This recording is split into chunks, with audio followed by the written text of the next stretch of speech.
الحمد لله وكفى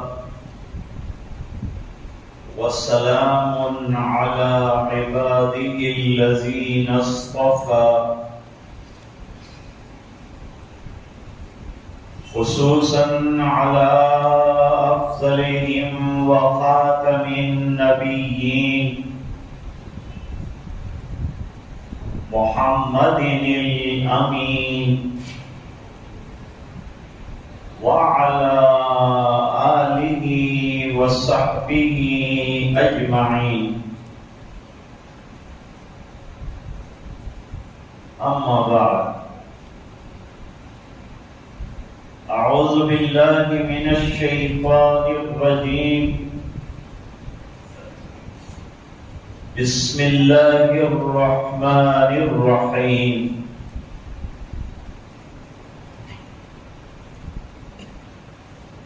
من عمل صالحا من ذكر أو أنثى وهو مؤمن فلنحيينه حياة طيبة. صدق اللہ العظیم. وقال النبی صلی اللہ علیہ وسلم: الحیاء شعبۃ من الایمان، او کما قال علیہ الصلاۃ والتسلیم. وصدق رسوله النبی الأمی الکریم. اللهم صل على سيدنا محمد وعلى آل سيدنا محمد وبارك وسلم.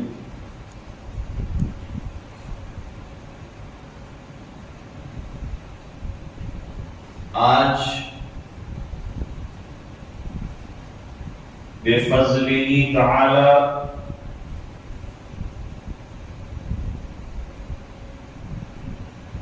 جمعیت العلماء شہر بڑودہ کی طرف سے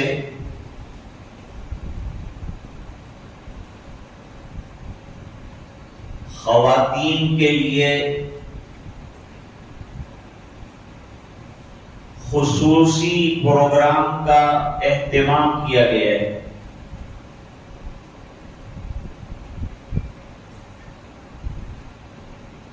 آج چونکہ اتوار ہے، سنڈے ہے،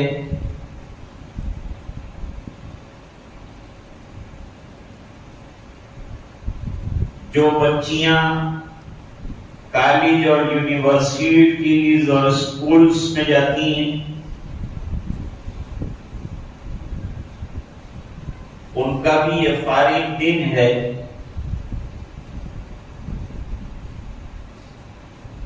اور جو خواتین مختلف سروسز سے جڑی ہوئی ہیں ان کے لیے بھی یہ گولڈن چانس ہے.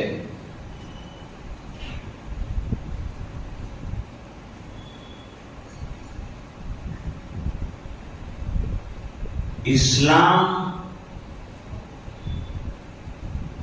ایک کمپلیٹ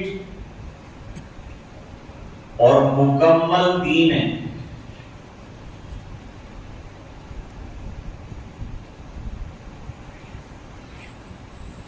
یہ ایک ایسی بلڈنگ ہے جس کے کسی کارنر میں ڈارکنیس اور اندھیرا نہیں ہے.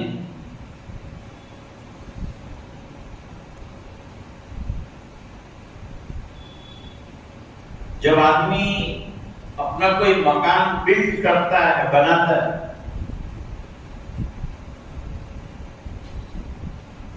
تو اس کی کوشش یہ ہوتی ہے کہ اس کے ہر روم میں لائٹ رہے.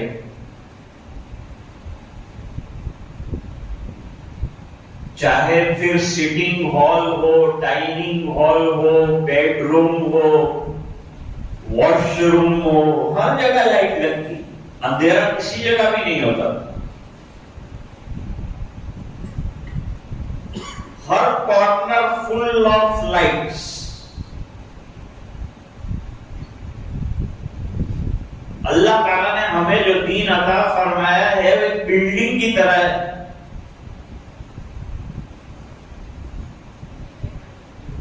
اس کے جتنے کارنرز ہیں اور جتنے پوائنٹس ہیں وہاں لائٹ ہے، وہاں روشنی ہے، وہاں ایجوکیشن ہے، وہاں تعلیم ہے.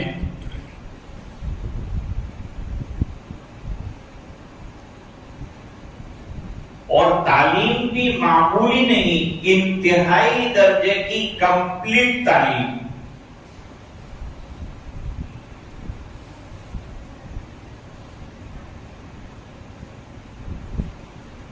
ایک بچے کے لیے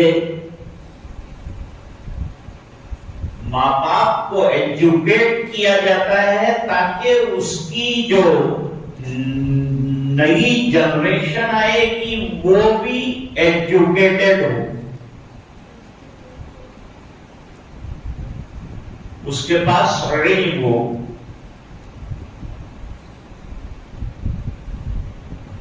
اور جانتے ہیں سب سے بڑا علم کیا ہے؟ سب سے بڑا ایجوکیشن کیا ہے؟ کہ آدمی اپنے پیدا کرنے والے کو پہچاننے والا بن جائے، اپنے رب کو پہچاننے والا بن جائے، اللہ کی معرفت اسے نصیب ہو جائے.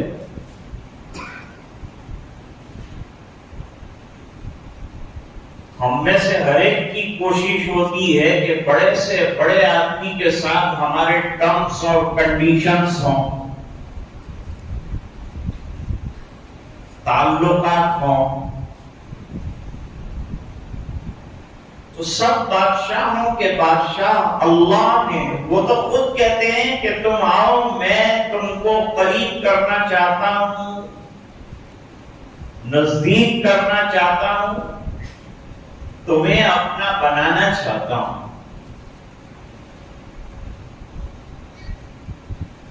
اور اللہ نے یہ بھی بتایا کہ میرے نزدیک ہونے کا، میرے کلوز ہونے کا راستہ کیا ہے.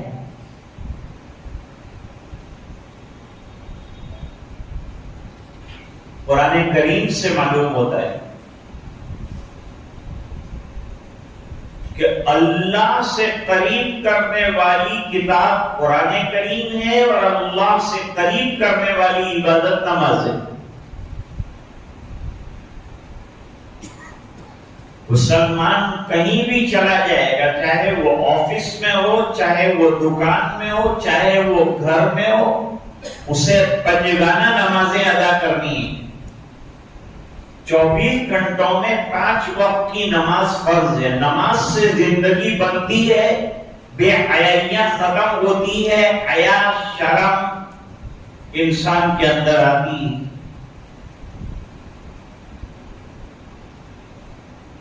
یہ خوبی مردوں میں بھی نماز سے پیدا ہوگی، قرآن سے پیدا ہوگی، یہ کوالٹی عورتوں میں بھی پیدا ہوگی، ماں بہنوں میں بھی پیدا ہوگی، جوان لڑکیوں میں بھی آئیں گی اور ان کی والداؤں میں بھی آئیں گی.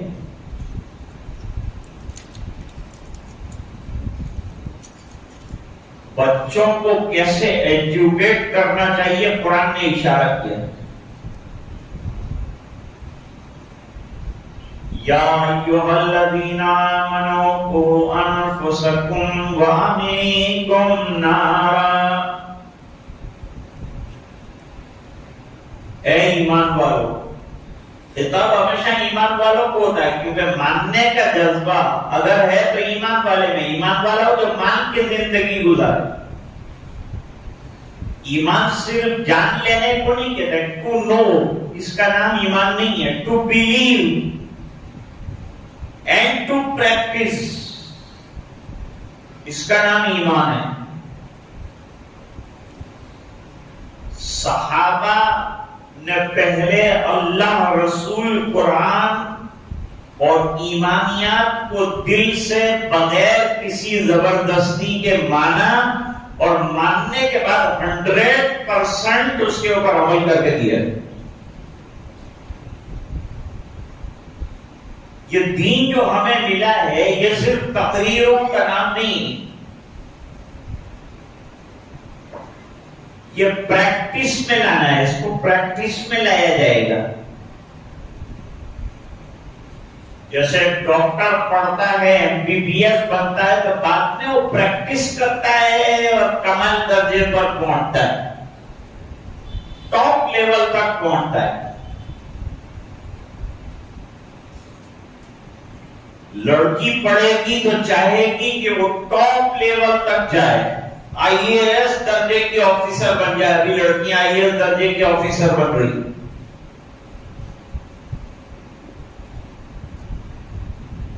تو ہمیں اللہ کی معرفت اور اللہ کی پہچان میں بھی ٹاپ لیول حاصل کرنا ہے.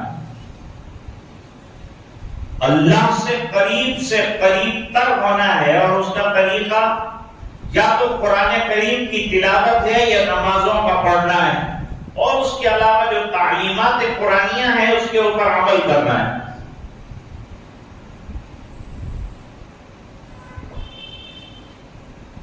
عام طور پر جو بیانات ہوتے ہیں وہ مردوں میں ہوتے ہیں، جینٹس میں ہوتے ہیں. لیڈیز میں بیان کا ہمیشہ یہ شکوہ رہتا ہے کہ بھئی عورتوں کو سننے کے لیے دین کی باتیں کم ملتی. اس لیے جمعیت نے عورتوں کے لیے مخصوص انتظام کیا کہ وہ آئیں اور دین کو سنیں اور اس کو پریکٹس کریں. یہ طے کر لینا ہے کہ ہمیں 100% دین پر چلنا ہے. دنیا میں ہم کتنا بھی آگے بڑھ جائیں، ترقی کر جائیں، ایجوکیشن نالج ہمارے پاس کتنا بھی ہو، لیکن دین کی روشنی سے اور دین کی لائٹ سے خالی نہیں ہونا چاہیے.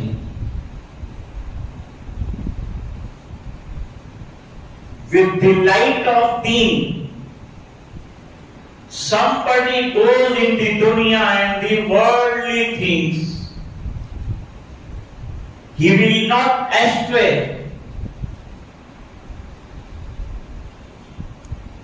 اگر دینی تعلیم کا ٹارچ لائٹ کسی کے پاس ہے تو نہ کالج میں لڑکی بگڑ سکتی ہے، نہ آفس میں کوئی خاتون کو مجال ہے کہ کوئی چھیڑ دے، کیونکہ اس نے قرآن کریم میں پڑھا ہے وَالْحَافِظِينَ فُرُوجَهُمْ وَالْحَافِظَاتِ.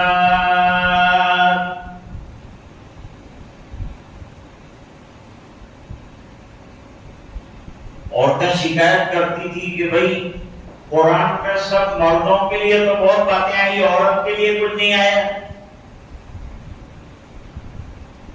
اللہ تعالیٰ نے ایک آیت کے اندر عورتوں کی جتنی کوالٹیز ہوتی تھی وہ تمام کے تمام کو ایک جگہ جمع کیا ہے. ان المسلمین والمسلمات والمؤمنین والمؤمنات والقانتین والقانتات والصادقین والصادقات والصابرین والصابرات والخاشعین والخاشعات والمتصدقین والمتصدقات والصائمین والصائمات والحافظین فروجہم والحافظات.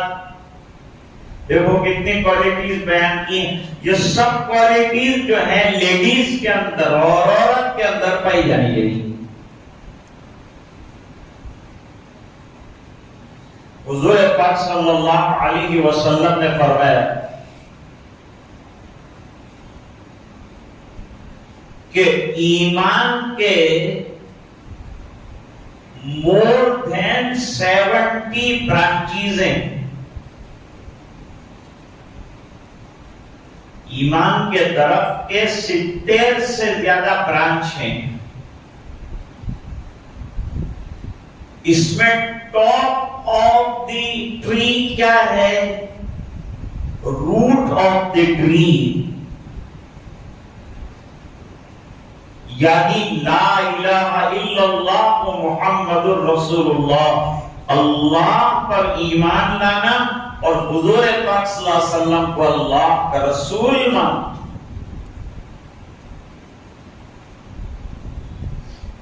یہ ماننا کہ میرے پیدا کرنے والے اور میرے پروردگار اللہ ہیں اور مجھے ان کی مان کر زندگی گزارنا ہے۔ دنیا میں جتنی نعمتیں ملی ہے سب میرے پروردگار نے مجھے عطا فرمائی ہے اور مجھے زندگی گزارنا ہے تو وہ طریقے پر گزارنا ہے جس کا میں نے کلمہ پڑھا ہے۔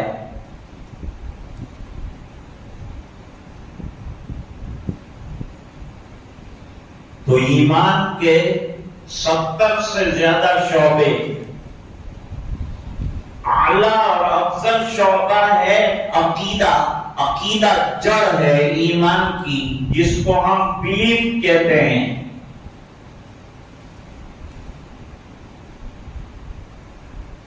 اور فرمایا سب سے لوسٹ جس کو آدمی سمجھتا ہے وہ بھی ہے بہت ویلیویبل، وہ ہے راستے سے تکلیف دینے والی چیز کا ہٹانا، بیچ میں گاڑی پارک نہ کرنا، سائٹ کے اوپر پارک کرنا۔ پارکنگ کے اصول 1400 سال پہلے اسلام نے بتائے کہ ہمیں کیسے گاڑی پارک کرنا ہے، کھڑے کیسے ہونا ہے، لوگوں سے بات کیسے کرنا ہے۔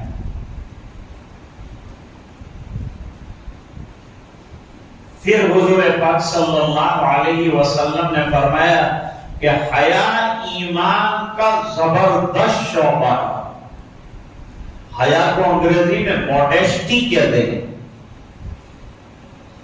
شرم بہت بڑی چیز ہے، حیا بہت بڑی چیز ہے۔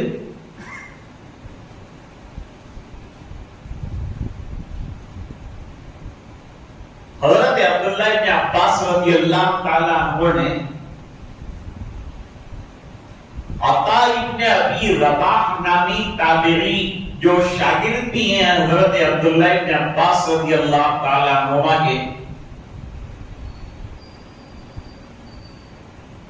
ان سے کہا کہ میں تمہیں ایک جنتی عورت دکھاؤں؟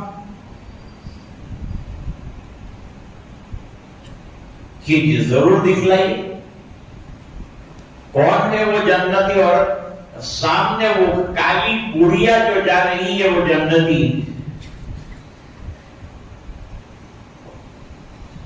حضرت آپ نے اس کو جنتی کیسے کہہ دیا؟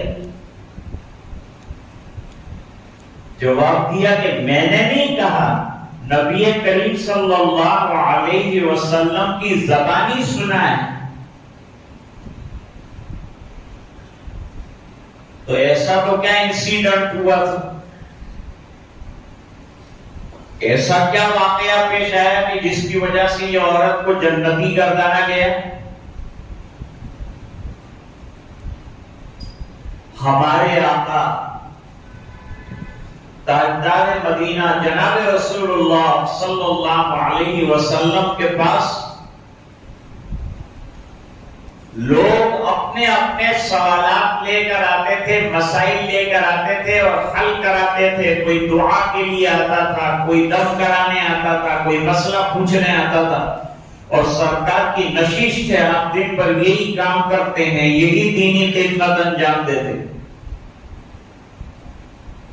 اب عورت کا درجہ کتنا اونچا ہے، لوگ سمجھتے ہیں کہ اسلام نے عورت کو درجہ نہیں دیا۔ اب عورت کا درجہ حدیث سے سمجھاتا ہوں، کتنا اونچا آپ کا اسٹیٹس، کتنا اونچا مرتبہ۔ ایک صحابیہ نے حضور پاک صلی اللہ علیہ وسلم سے سوال کیا، اللہ کے رسول مرد جو ہیں وہ میدان میں نکل جاتے ہیں، لڑتے ہیں، دوسرے بھی طاقت کے جتنے کام ہیں بڑے بڑے مرد کرتے ہیں، وہ جہاد میں بھی چلے جاتے ہیں، تلوار چلاتے ہیں، شمشیر زنی کرتے ہیں، شہید بھی ہوتے ہیں، شہادت کا مرتبہ بھی ان کو ملتا ہے۔ اور ہم رہتی ہیں گھروں کے اندر. اصل تو عورت کی سب سے حفاظت کی پیاری جگہ اگر ہے تو گھر ہے. اس کی عزت کی حفاظت گھر کے اندر ہوگی, اس کی حیا کی حفاظت گھر کے اندر ہوگی. اور گھر سے باہر نکلے تو پھر پردے برقعے کا نظام لے کر نکلنا پڑے گا تاکہ ہماری پاک دامنی کو آنچ نہ آئے. آج کل جو عورتیں بائکیں چلاتی ہیں تو ان کو یہ بتایا ہے ڈاکٹرز نے کہ اگر کھلا چہرہ رکھو گی تو تمہارے چہرے کو پولیوشن کی وجہ سے بلیکنیس آ جائے گی, تمہارا حسن خراب ہو جائے گا, تمہاری اسکن خراب ہو جائے گی. تو اپنی اسکن کی حفاظت کے لیے تمہیں جو ہے وہ نقاب ڈالنا ہے اور ہاتھ میں گلوز پہننا ہے. ڈاکٹر نے اتنا کہا, آج 100% عورتیں اس کے اوپر عمل کرتی ہے. اور 1400 سال پہلے نبی نے بتایا تھا کہ اگر تو برقع اور پردہ کر کے گھر سے باہر نکلے گی تو تیرے ایمان کا بھی حسن بڑھ جائے گا, تیرا بھی حسن بڑھ جائے گا. یہ 1400 سال پہلے کی نبی کی تعلیم ہے. ان لوگوں نے تو ابھی بتایا, میرے نبی نے تو 1400 سال پہلے تیری پاک دامنی کو بتایا.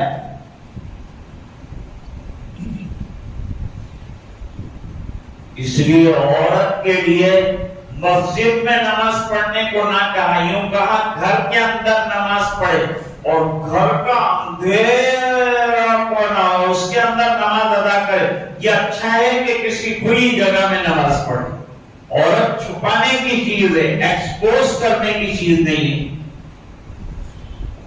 پردہ برقع اسی لیے کہا گیا ہے, لیکن وہ برقع ایسا ہونا چاہیے جو دوسرے کسی برقعے کا محتاج نہ ہو.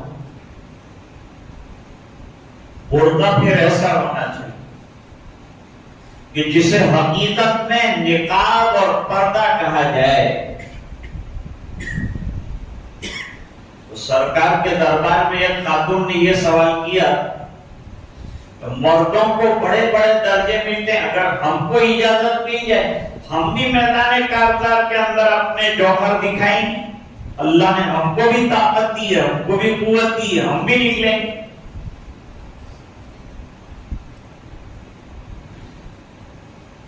آپ صلی اللہ علیہ وسلم نے فرمایا تجھے گھر میں بیٹھے بیٹھے اللہ وہ دیں گے جو تیرے شوہر کو باہر نکلنے پر اتنی محنت کرنے پر ملتا ہے.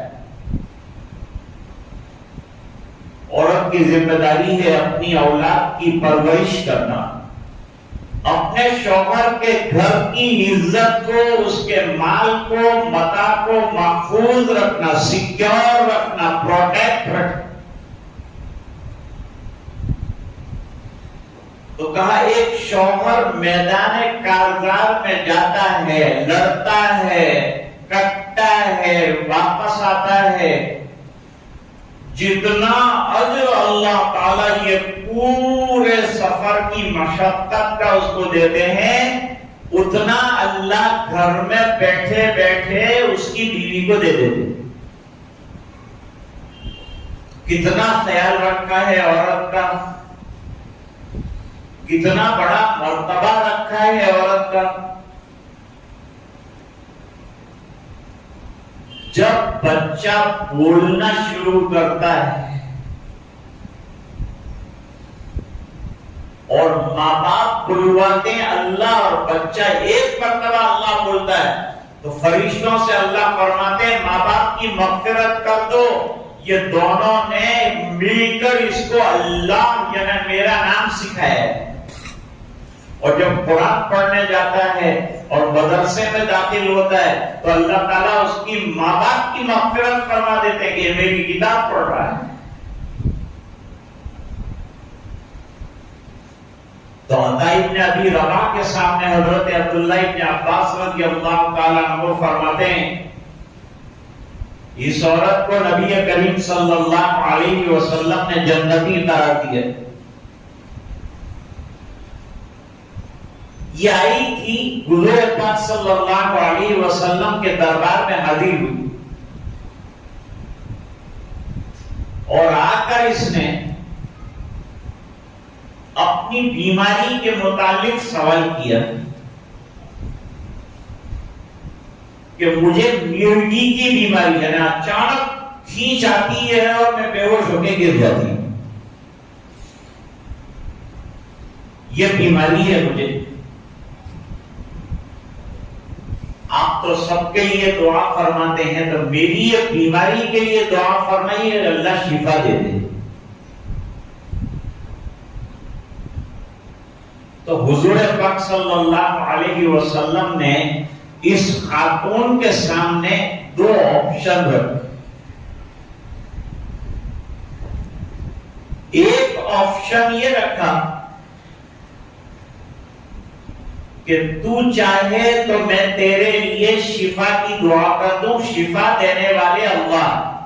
بیمار آدمی ہوتا ہے، شفا اللہ دے دے، اچھی چیز کی نسبت اللہ کی طرف کرنا یہ ادب کی بات ہے. تو میں اللہ کی ذات سے دعا کروں گا. دعا بڑی چیز ہے ماں بہنوں، نماز کے بعد جم کر دعا کرو. حالات بہت سنگین ہو گئے، ہماری بچیاں کالج جاتی ہیں، وہاں سے غیروں کے ساتھ جاتی ہیں، پھر شادی کر کے چلی جاتی ہیں، ایمان سے ہاتھ دھو بیٹھتی ہیں. آج یہ وقت ہے کہ ہم اپنی بچیوں کو سنبھالیں، اور جو بچیاں خود جاتی ہیں ان کے اندر اتنا اویئرنیس ہونا چاہیے کہ کوئی اسے پٹی نہ پڑائے اور اس کے ایمان پر حملہ نہ کر سکے. اپنے ایمان پر جمے رہنا، اپنے عقیدے پر جمے رہنا، اپنی عبادت پر جمے رہنا، اپنے اسلام پر جمے رہنا. اللہ نے اتنا سچا دین دیا ہے، اس کو دنیا کے ٹکوں اور کسی لڑکے کی خاطر چھوڑ نہیں سکتے. بڑا جواب دینا پڑے گا اللہ کے یہاں کہ اتنی بڑی نعمت کو چھوڑ دیا، ارتداد اختیار کیا. ارتداد کی سزا قتل ہے، قتل، کہ جو دین بدل ڈالے اس کو قتل کر ڈالو. اتنا سنگین جرم ہے یہ. لیکن شادی کے چکر میں بچی سمجھتی نہیں ہے، جوانی کا جنون چڑھا ہوا ہوتا ہے، اس لیے بات پلے نہیں پڑتی اور اس کے بہکاوے میں آ کر چلی جاتی. ماں باپ کو بڑی توجہ دینی پڑے گی، بچی کہاں جاتی ہے کہاں آتی ہے. اور بچی خود سمجھدار ہے، اللہ تعالیٰ نے اسے سمجھ عطا فرمائی، وہ خود سوچے کہ میں کیا کر رہی ہوں.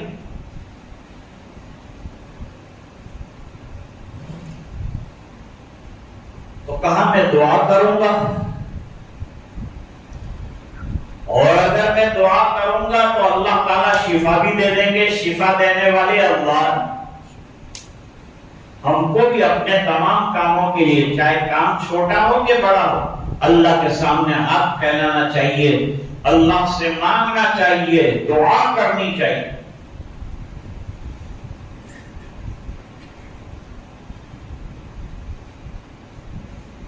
دعا اور عبادت دونوں جڑوا بہنیں. دعا کو عبادتوں کا مرکز قرار دیا ہے. فرمایا دعا مخ العبادہ. دعا کیا ہے؟ عبادتوں کا کریم ہے. اس لیے نمازوں کے بعد رو رو کر اللہ سے ہدایت مانگنا، دین مانگنا اور راہ راست مانگنا، سچا اور اچھا راستہ مانگنا، برائیوں سے بچنے کو مانگنا، حیا کو مانگنا، شرم کو مانگنا.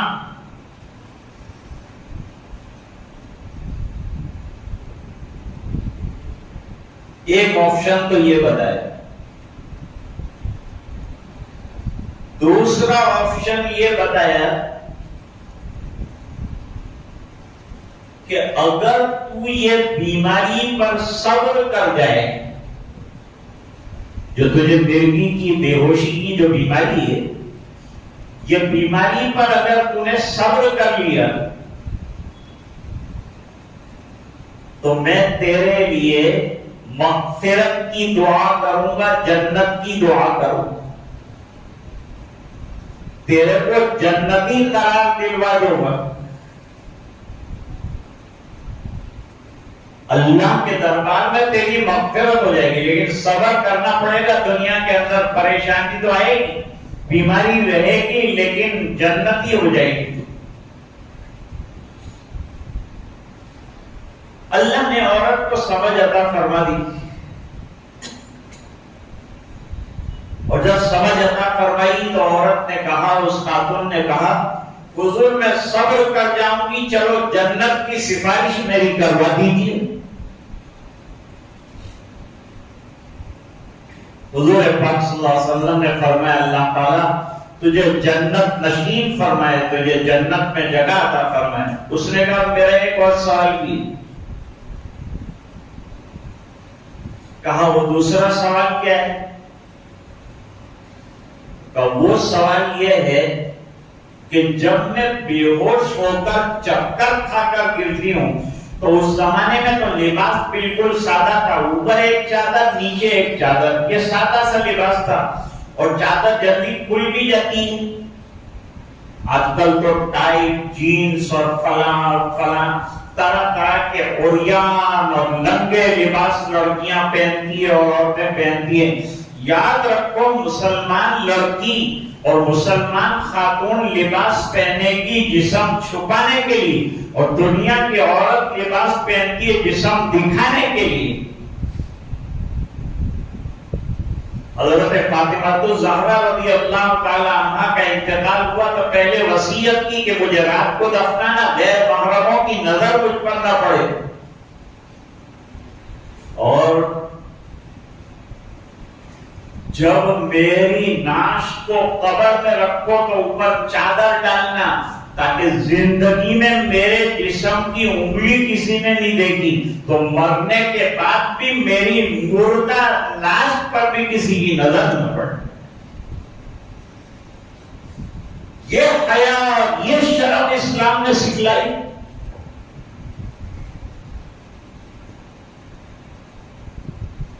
لباس سادہ ہو، اچھا ہو، لیکن سطر کو ڈھانکنے والا ہو، جسم کو چھپانے والا ہو۔ قرآن کریم نے لباس تقویٰ کی بات کی کہ متقیوں والا اچھا لباس پہنو، برقع اس کے اوپر ہو جائے تاکہ اندر لباس کیا پہنا ہے پتہ نہ چلے، تاکہ غیر کی نظر ہمارے اوپر نہ پڑے، غیر محرم کی نظر نہ پڑے۔ ہمارے یہاں ایک بزرگ تھے، وہ فرماتے تھے کہ عورت باہر نکلے تو پھنگن بن کے نکلی، اور گھر میں شوہر کے سامنے دلہن کی طرح رہے۔ لیکن آج کے دور میں عالم یہ ہوتا ہے کہ عورت باہر نکلتی ہے تو دلہنوں کی طرح سج کر، بال کس کو دکھانا ہے؟ غیر مردوں کو دکھانا ہے، جو بالکل منع ہے۔ وہ غیر محرم بھی بیچارہ گناہگار ہوتا ہے اس کو دیکھ کر، اور یہ اس کو متوجہ کرنے والی ہے، اس کو بھی ڈبل گناہ ہوتا ہے۔ اس لیے اپنے آپ کو اس سے بچانا، اپنے آپ کو ایکسپوز کرنے کے بجائے چھپا کے رکھنا۔ اس لیے عورت کو امام نہیں بنا سکتے، اور عورت کو مؤذن بھی نہیں بنا، فرمانیوں کے باوجود دیتے۔ تو وہ صبر کر گیا۔ انتقال کے بعد کسی نے خواب میں دیکھا کہ بھئی کیا معاملہ تمہارے ساتھ پیش آیا؟ فرمایا عورت کو ایک مرتبہ نمک زیادہ ڈالنے کی وجہ سے نہ ڈانٹنے پر اللہ نے میری مغفرت فرما دی۔ میں نے ڈانٹا نہیں، اللہ کو میرا یہ عمل پسند آیا، یہ عمل پسند آیا، اور میری مغفرت کا فیصلہ ہو گیا۔ کون سا عمل اللہ کو پسند آ جائے گا ہم نہیں کہہ سکتے۔ اس لیے میرے نوجوان دوستو، ہر وقت اچھے عمل کی تلاش میں اور جستجو میں رہو، اپنی نگاہوں کو بچا کے رکھو، اپنے ایمان کی حفاظت کرو۔ زبیدہ کا انتقال ہوا، کسی نے خواب میں دیکھا، خواب میں پوچھا کیا معاملہ کیا گیا آپ کے ساتھ؟ کیا معاملہ پیش آیا اللہ کے یہاں؟ ہر ایک کو مرنے کے بعد کی بات کو سوچنا ہے کہ ہمارے ساتھ مرنے کے بعد کیا ہوگا۔ یہ جتنا ٹھاٹ ٹھٹیرا ہے نا وہ سب ختم ہو جائے گا۔ وہ کپڑے شاندار پہنے ہیں کاٹ کے اتار دیے جائیں گے، ہاتھوں میں بینگلز پہنی ہے نکال دی جائے گی، کانوں کے اندر ایئر رنگز پہنے نکال دیے جائیں گے، اینک پہنا کرتا تھا ہزاروں روپے کی نکال دیا جائے گا، گھڑیاں پہنا کرتے تھے نکال دی جائے گی، اور کفن کے اندر کچے کپڑے میں لپیٹ کر منو ٹنو مٹی کے نیچے انسان کو دفنا دیا جائے گا۔ اور جب مرتا ہے تو آدمی کا نام بھی لوگ بھول جاتے ہیں، میت کو لاؤ جنازے کو لاؤ، میت کو لاؤ جنازے کو لاؤ، ارے حضرت مولانا سب ختم، سیٹ صاحب ختم، بڑے صاحب ختم، آفیسر صاحب ختم، اور ایک میت کی حیثیت جو دوسروں کے کندھوں پر قبرستان جا رہا ہے، اور ابھی منو ٹنا مٹی میں وہ 4 بیڈ پر سونے والا اور 10 من پھولوں کی سیج پر سونے والا منو ٹنا مٹی کے اندر کیڑوں کے بیچ میں لٹا دیا۔ یہ زندگی کی حقیقت ہے دوستو، فنا کے گھاٹ اترنا ہے، ہر ایک کو دنیا سے جانا ہے، جتنی بھی کر لو کر لو، لیکن آخر میں ایک دن مرنا ہے، آخر موت ہے، کر لے جو کرنا ہے، آخر موت ہے۔ کہا اللہ کے یہاں پوچھ وہی کہ کیا لائے؟ ہم بھی غور کریں ہماری زندگی میں کہ اللہ کے دربار میں پیش کرنے کے لیے کیا ایسی 2 رکعتیں ہمارے پاس ہیں کہ ہم یوں کہیں کہ یہ 2 رکعتیں اللہ ایسی تھی جو میں نے تیرے لیے پڑھی تھی تو نہیں پیش کر سکی۔ ایک بزرگ فرماتے ہیں کہ کبھی چھپ کر، کبھی کھل کر، کبھی دن میں، کبھی رات میں، کبھی چھوٹا کبھی بڑا، کسی کو پتا نہیں ایسے ایسے گناہ کیے، وہ سب اللہ تعالیٰ نے کسیٹ کے اندر بھر کے اور جمع کر کے رکھے ہیں۔ کل قیامت کے دن اللہ کہیں گے میں تجھے جنت میں جگہ دیتا ہوں، لیکن جب سے تجھے شعور آیا تب سے لے کر تو مرا وہاں تک تو نے کیا کیا کیا، یہ کروڑوں انسانوں کے سامنے ریلیز کرنا چاہتا ہوں۔ تو آدمی کہے گا اللہ ایسے کام ہیں کہ جو لوگ دیکھیں گے تو تھوکیں گے مجھ پر، اللہ مجھے جو ہے جہنم میں جانا منظور ہے لیکن مجھے یہ رسوائیاں منظور نہیں ہیں۔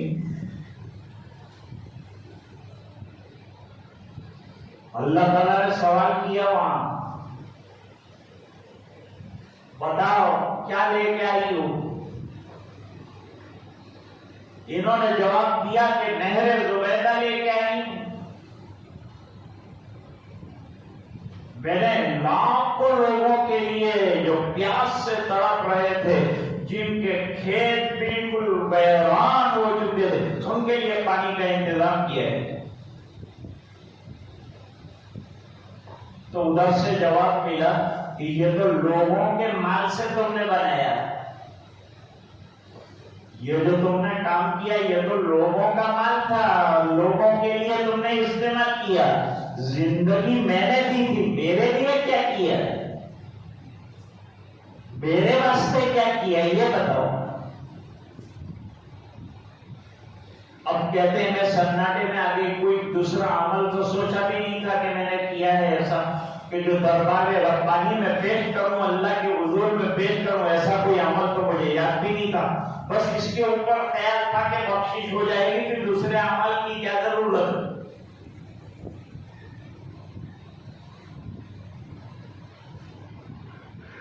ایک بزرگ گزرے ہیں ہمارے، ان کے پڑوس میں ایک لالا جی رہتے تھے، غیر مسلم، مر گیا تو حضرت نے خواب میں دیکھا کہ وہ جنت میں ٹہل رہا ہے، جنت میں ٹہل رہا ہے۔ تو حضرت نے پوچھا، مولانا قاسم العلوم نانوتوی رحمۃ اللہ علیہ نے پوچھا کہ اچھا یہ بتاؤ لالا جی آپ جنت میں کیسے پہنچ گئے؟ ہم تو سمجھ رہے تھے کہ تم غیر مسلم ہو اور جہنم میں جاؤ گے، لیکن تم کو جنت میں دیکھا جا رہا ہے۔ فرمایا آپ نمازوں کے لیے جاتے تھے، دوڑتے تھے نمازوں کے لیے، اور میں دیکھا کرتا تھا اور دیکھ کر تڑپتا تھا، اور میں نے چپکے سے کلمہ پڑھ لیا تھا اور میں گھر میں نمازیں پڑھتا تھا۔ اللہ تعالیٰ کو میری یہ ادا پسند آئی اور جنت میں جگہ تھا۔ کون سا عمل اللہ کو پسند آ جائے اور وہ جنت میں جگہ عطا فرمائے نہیں کہہ سکتے۔ اس لیے کوئی عمل اچھا ہو چھوٹا سمجھ کے چھوڑو مت، اور کوئی گناہ چھوٹا سمجھ کے کرو مت۔ کون سا عمل جنت میں پہنچا دے اور کون سا عمل جہنم میں پہنچا دے کہہ نہیں سکتے۔ زبان پر کنٹرول نہیں ہے لوگوں کی۔ حدیث شریف میں فرمایا آدمی زبان سے ایک جملہ نکالتا ہے، یہ جملہ اسے جہنم کی 70 سال کی گہرائی کے اندر پہنچا دیتا ہے۔ اسے پتہ بھی نہیں ہوتا کہ یہ جملے نے مجھے کہاں پہنچایا۔ مذاق میں کہا تھا وہ جملہ، مذاق میں، مذاق سے بھی بچو، سچائیوں پر زندگی گزارو، سچے بن کر زندگی گزارو، اللہ کی مان کر زندگی گزارو۔ فرماتے ہیں اللہ کے فرشتے نے کہا اس کے باوجود اللہ میری مغفرت کرنا چاہتا ہے، زبیدہ کی مغفرت کرنا چاہتے ہیں اللہ تعالیٰ۔ اللہ میرے پاس تو اب تیرے فضل کے علاوہ کچھ نہیں، ایمان پہلی چیز، اعمال صالحہ دوسری چیز، تیسرا بڑا سرکل اللہ کے فضل کا ہے۔ صرف ایمان اور اعمال کی بنیاد پر آدمی جنت پہ جانے کا دعوے دار نہیں بن سکتا۔ ہاں اللہ نے وعدہ ضرور فرمایا، لیکن اللہ کے فضل کی تلاش میں رہو، جستجو میں رہو کہ اللہ کا فضل مجھے پہنچائے گا جنت۔ میرا عمل کیا ہے؟ دنیا بھر کی خرابیاں ہیں اس میں، ریاکاری کے سجدے ہیں میرے۔ کہا تیرا ایک عمل ہے ہمارے پاس، کہا مجھے تو معلوم نہیں میرا کیا عمل ہے۔ کبھی آدمی عمل کرتا ہے اخلاص کے ساتھ، پتہ بھی نہیں ہوتا، اور اللہ تعالیٰ مغفرت فرما دو۔ کیا عمل ہے اللہ؟ تو ایک روز اپنے محل میں کھانے کے لیے بیٹھی تھی، تیری ملازمیں تجھے کھانا کھلا رہی، محل میں تو بھائی شہزادی ہے، رانی ہے، اس کی خدمت کے لیے نوکر چاکر ہیں، ملازمائیں ہیں، دسترخوان بچھا ہوا ہے، دسترخوان پر پلیٹ ہے، پلیٹ کے اندر کھانا موجود ہے، اور تو کھانا چاہتی۔ اس کے دوران اذان ہو گئی۔ اللہ اللہ، اذان کتنی باری آج اذان ہم سنتے ہیں، ہمارے کان پہ جو بھی نہیں رہتے، حالانکہ اذان دعوت تامہ دین کی مکمل دعوت ہے۔ اذان پر گھر میں خاموش ہو جاؤ۔ ایک شرابی تھا مسلمان، شراب کا بیپار کرتا تھا، شراب کا بیپار، لیکن جہاں اذان ہو تو گراہک کو روک دیتا تھا، ٹھہر جا بھائی ابھی اذان ہوتی ہے، ابھی ایک بھی پیالہ نہیں دوں گا، پہلے اذان ہو جانے دے پھر چالو کروں گا جام۔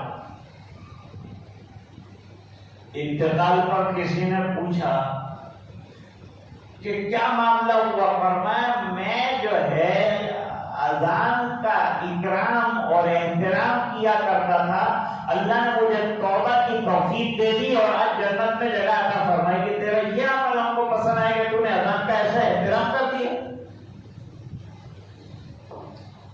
بھائی اذان کے احترام پہ اللہ جنت دیتے ہیں، قرآن کے احترام پہ اللہ جنت دیتے ہیں، واقعات ہیں۔ تو جب آدمی کی زندگی میں قرآن آ جائے، جب آدمی کی زندگی میں ایمان آ جائے، جب آدمی کی زندگی میں اعمال آ جائے، جب آدمی کی زندگی میں حیا آ جائے، جب آدمی کی زندگی میں، جب ماں بہن کی زندگی میں شرم و حیا آ جائے، تو اللہ کیا نہیں دیں گے اس کو؟ فرماتے ہیں کہ جب اذان ہوئی تو نے سر پر دوپٹہ ٹٹولا کہ میرے سر پہ دوپٹہ ہے کہ نہیں۔ پہلے ہمارے یہاں کی ماں بہنیں اذان ہوتے ہی سر پہ دوپٹہ رکھے گی، اب تو دوپٹے ہی غائب ہو گئے۔ وہ دوپٹے پہلے گلے میں آئے تھے، پھر سینے میں آئے، پھر وہاں سے کہاں غائب ہوئے اب تک نظر نہیں آیا۔ دوپٹہ تو حیا کا ایک جادہ ہے، حفاظت کا حصار ہے، برقع حفاظت کی، عورت کی پاک دامنی کی گارنٹی ہے۔ تو نے دوپٹہ ٹٹولا، دوپٹہ سر پر نہیں تھا، سڑک کر کندھوں پر آ گیا تھا۔ تو نے ہاتھ میں لقمہ لے لیا تھا، لیکن جیسے ہی اذان سنی اور سر پہ دوپٹہ نہیں تھا، تو نے لقمہ رکھ دیا اور میرے نام کی عظمت اور احترام کے اندر سر کے اوپر دوپٹہ اچھی طرح ڈال دیا۔ اللہ تعالیٰ کو تیرا یہ عمل پسند آ گیا حیا والا، اور تیری مغفرت۔ تو آج کی بات کا خلاصہ اور نچوڑ کیا ہے کہ اللہ تعالیٰ نے ہمیں ایک بہترین دین عطا فرمایا ہے، ایک بہترین اور کمپلیٹ ریلیجن عطا فرمایا ہے، اس کو پریکٹس کرنا ہے۔ جیسے کسی کے پاس 1000 روپے والا عطر ہو، جیب کے اندر لے کر گھومتا ہو، لیکن کھول کر اگر لگائے گا نہیں تو یہ عطر کا فائدہ کیا ہے، یہ پرفیوم کا فائدہ کیا ہے؟ ہمارے پاس دین جو ہے عطر کی بند شیشی کی طرح ہے، پرفیوم کی پیک بوتل کی طرح ہے۔ اب یہ بوتل کو کھولنا ہے اور اس کو اپنی زندگی میں ارشد کرنا ہے، یوٹیلائز کرنا ہے، استعمال کرنا ہے، اور اپنی زندگی کو دین سے مہکانا ہے، ایمان سے مہکانا ہے۔ ہم بیمار ہیں، بیمار، دنیا کو ہم دوائیاں بتاتے ہیں، ہمارے گھر میں دوا ہے لیکن ہم علاج نہیں کرتے۔ حضرت علامہ رفیق احمد صاحب دامت برکاتہم العالیہ تشریف لا چکے، مجھے حکم تھا کہ حضرت کے آنے تک لب کشائی اور گستاخی جاری رکھے۔ یہ چند باتیں میں نے آج، چونکہ نوجوان بھی یہاں موجود ہیں، ان کو بھی ٹارگیٹ کیا تھا میں نے، اور ساتھ ساتھ نوجوان بیٹیاں بھی آئی ہیں اور ماں بہنیں بھی تشریف لائی ہیں، ان کو ملحوظ نظر رکھ کر یہ چند باتیں عرض کی ہیں۔ عمل کی مجھے بھی ضرورت ہے دوستو، عمل کی آپ کو بھی ضرورت ہے دوستو، عمل کی نیت سے سننا چاہیے۔ اللہ تعالیٰ جو اچھی باتیں کہی گئی ہوں اس پر سب سے پہلے مجھے، بعد میں پوری امت مسلمہ کو عمل صالح کی توفیق عطا فرمائے، باحیا زندگی نصیب فرمائے۔ میں نے عرض کیا کہ ایمان پر عمل کرنے میں ایک چھوٹا سا عمل یہ کر لیا کہ سرکار نے فرمایا ہے نماز کا وقت ہو جائے تو جلدی نماز ادا کر لو، مردہ انتقال کر جائے فوراً دفنانے کی فکر کرو، اور جہاں لڑکی بالغہ ہو جائے، شادی کے لائق ہو جائے تو کالج اور خارج اور فرنگ چکر میں پڑنے کے بجائے جلدی اس کا نکاح کرو، برقعے کا، پردے کا ماں باپ احترام کروائیں، اپنی بچی کے لیے گھر کی فضا بنائیں، ماحول بنائیں، اور بچی کو پاک دامن رکھنے کے لیے خود اپنی زندگی بھی پاک دامنی کے ساتھ گزاریں۔ اللہ تعالیٰ اس کی توفیق عطا فرمائے، اور حضرت والا بیان بھی فرمائیں گے اور اس کے بعد دعا بھی انشاءاللہ فرمائیں گے۔ وہاں تک ماں بہنیں اور تمام حضرات تشریف رکھیں۔ میں اجازت چاہتا ہوں۔ السلام علیکم ورحمۃ اللہ وبرکاتہ۔